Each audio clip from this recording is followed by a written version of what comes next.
ಯೋಜನೆಯಿಂದ ಈ ವರ್ಷ 50 ಲಕ್ಷ ಮಂದಿ ಭಕ್ತರಿಂದ ಮಹದೇಶ್ವರದ ದರ್ಶನ.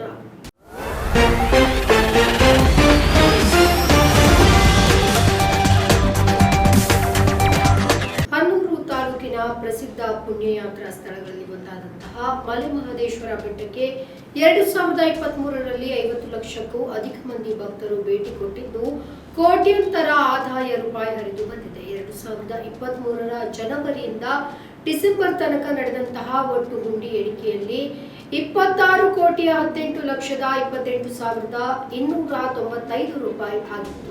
798 ಗ್ರಾಂ ಚಿನ್ನ ಹಾಗೆ 27 ಕೆಜಿ ಬೆಳ್ಳಿ ಕಾಣಿಕೆ ರೂಪದಲ್ಲಿ ಭಕ್ತರು ಈ ವರ್ಷ ಮಾದಪ್ಪನಿಗೆ ಸಲ್ಲಿಸಿದ್ದಾರೆ.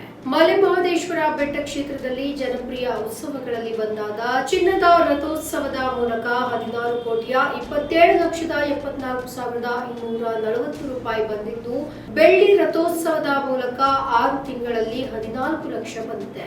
ಲಾಡು ಮಾರಾಟದಿಂದಲೇ 15 ಕೋಟಿ ಆದಾಯ ಕ್ಷೇತ್ರಕ್ಕೆ ಹರಿದು ಬಂದಿರುವಂತದ್ದು ಬೆಟ್ಟಕ್ಕೆ 2023ರಲ್ಲಿ ಬಂದಿರುವ ಭಕ್ತ ಸಾಗರಕ್ಕೆ ಸಾಕ್ಷಿಯಾಗಿದೆ.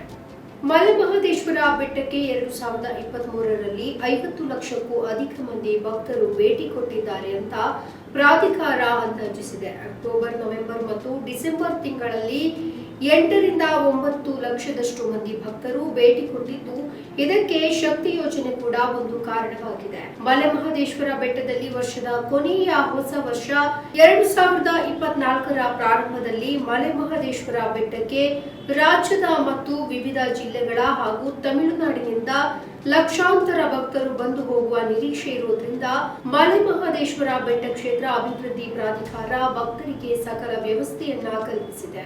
ಹುಂಡಿ ಎಣಿಕೆ, ಉತ್ಸವ, ಲಾಡು ಇನ್ನಿತರ ಮಾರಾಟದಿಂದ ಪ್ರಾಧಿಕಾರಕ್ಕೆ 2023ರಲ್ಲಿ 63,38,2,804 ರೂಪಾಯಿ ಆದಾಯ ಬಂದಿದ್ದು, ಮಲೆ ಮಾದಪ್ಪ ವರ್ಷದಿಂದ ವರ್ಷಕ್ಕೆ ಶ್ರೀಮಂತನಾಗ್ತಾ ಇದ್ದಾನೆ. ನಮ್ಮ ಈ ವಿಡಿಯೋ ನಿಮಗೆ ಇಷ್ಟ ಆದಲ್ಲಿ ಲೈಕ್ ಮಾಡಿ, ಶೇರ್ ಮಾಡಿ, ಕಮೆಂಟ್ ಮಾಡಿ ಮತ್ತೆ ಸಬ್ಸ್ಕ್ರೈಬ್ ಮಾಡಿ.